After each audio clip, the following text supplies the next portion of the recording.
Davido has termed himself the biggest, retweeting a post on his X. And then the post which Davido retweeted is about the albums from Nigerian artists in the first half of 2025. According to the post, Nigerian projects to debut on the Billboard World Album Chart in 2025.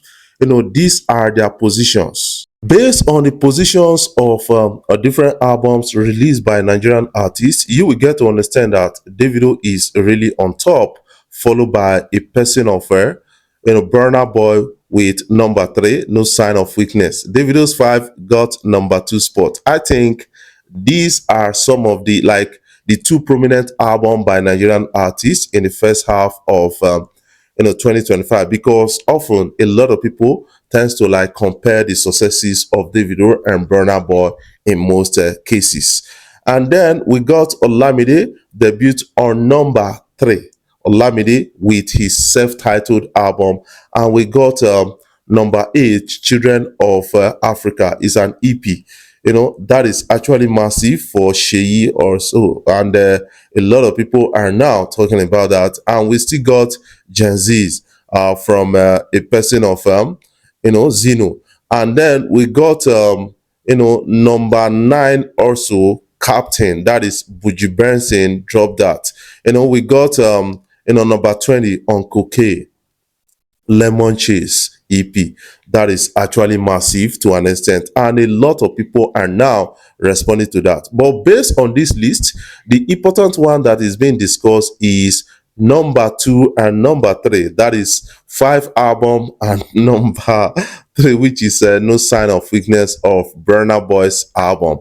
And then why? Because there is a kind of rivalry between Burna Boy and Davido. That is something we got to understand. So I need to actually speak about this, because when I read out a statistics by Pitchfork rating Burna Boy's No Sign of Weakness as 5.9 over 10, a lot of people came out to say, not only Burna Boy down for you to talk about. Burna Boy has actually achieved a lot of things that I've spoken about in the past, like record breakings, shutting down arenas, Burna Boy getting a Grammy and the rest. I'm so much happy about that.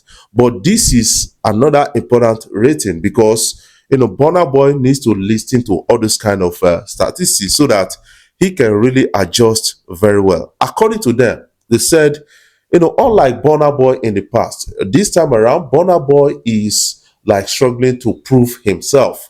Burna Boy in the past always drop something and allow people to enjoy. But right now, Burna Boy is struggling to prove himself, telling people that he is Odogu and this, that, and all those kind of things. And that is not a phenomenon for Burna Boy, because they expected that Burna Boy should surpass the past or the previous albums where he makes a statement in that album. But when you listen to this No Sign of Weakness, you will see that it is all about self-praise from Burna Boy. And Burna Boy should not be doing self-praise, should allow people to do it for him based on the kind of works he actually dropped. That is something a lot of people are now saying, and that really affected the ratings of that album. And somehow, Burna Boy's fans, they don't want to accept. So you have to be honest with yourself. Can you compare this No Sign of Weakness to the previous album of Burna Boy? I want you to be honest with yourself so that we not go go back and forth. Put that in the comment section so that we can get to understand. But based on my own opinion, I cannot compare No Sign of Weakness of Burna Boy to his previous albums. That is something I feel. So I expected Burna Boy to surpass his previous performances. Davido is coming out to say, you know what? People that work at Instablog Nigeria are low lives and are very sad in real life. I get it. Maybe because of waiting they don't publish about them. That is why they respond to them like that. So a lot of people are now paying attention to that, because it has been a too much ranting for Davido on X especially, and people are really talking about this so loudly. So we got something coming in from Falana. He is charging Obi to urgently sue Governor Okpewolo, that is Monday Okpewolo, Edo State Governor, over threat to life, because this is really, really controversial of the constitution. It's against the Nigerian constitution. That is what Falana is talking about, saying that you have a right to life to go to any state in Nigeria as far as you are a citizen of this country, which Peter Obi is a citizen.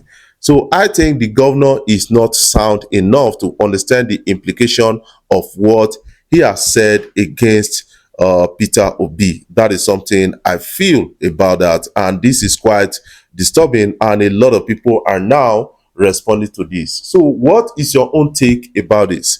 Some people are coming out to give different names to, the governor, saying D7 governor, going governor, different names and different that.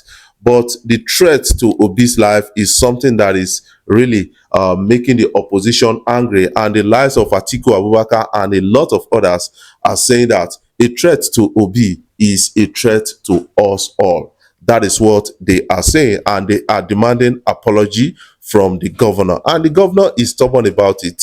I hope if you go court, you go feel win or defend yourself. That is something I'm really asking right now. Guys, I want you to listen to DJ Big N on Rema, what he has to say about Rema.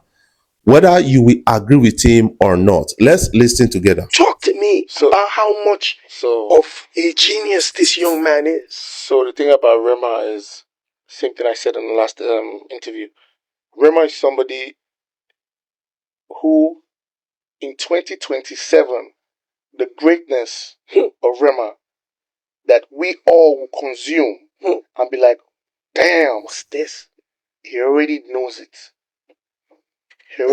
He already knows it in 2026 or 2024. I said 2027, that's next year. I'm talking about, okay, that's in 2 years. I'm talking about crazy. He's going to be the poster boy for music in general. Notice I did not say Afrobeat. In music in general. That's what it is. So he's somebody who has MIDI mapped. He has MIDI mapped his success trail. He's MIDI mapped his success journey. At every level, he knew what he wanted to be at. Everybody else was shocked at the sounds when he came through. Because coming from Calm Down, coming from Soundgasm, from, they were like, I won't lie to you, even I, as a DJ, but it takes audacity. It takes balls. When I say that boy is a divergent, he doesn't follow rules and regulation. He's a stubborn boy. Different. He knows what he wants. And you see, those kind of people, they are handpicked. There are not many that dare to be different, you know? Even as a DJ, I was like, this guy is shifting up the tempo. Guys, you listening to DJ N right now, this is getting me talking. I think we need to actually understand that, Rema has actually put in a lot of work. And according to what he said Rema is somebody who is futuristic. That is, he can project himself and understand that in no time or in so time, I'm going to become this, I'm going to do this, I'm going to achieve this, and those kind of things. And then also, he made mention of one quality of Rema, that the desire to stand out different. This guy does not obey rules. That is something I got to understand, because when he put out the last album, that was really fantastic to understand, because Rema actually didn't play to the rules of Afrobeat to an extent. Like waiting Afrobeat they sing right now, it didn't actually play to the rules. And a lot of people could understand it from that, point of view. So now, this guy is coming out to describe Rema and who Rema is. And now we are getting to understand that he's got a lot in store for us, and he's got a lot to drop between now and 2027. Rema is actually crushing statistics, and a lot of people have actually put Rema in the big four category alongside Wizkid, Davido, and Burna. And now they are saying that Rema should be among them based on who he is. So now, what is your own take about that? Do you quite agree with DJ Big N on this? I want you to put your own comment in the comment section so that you can have a take on what you feel.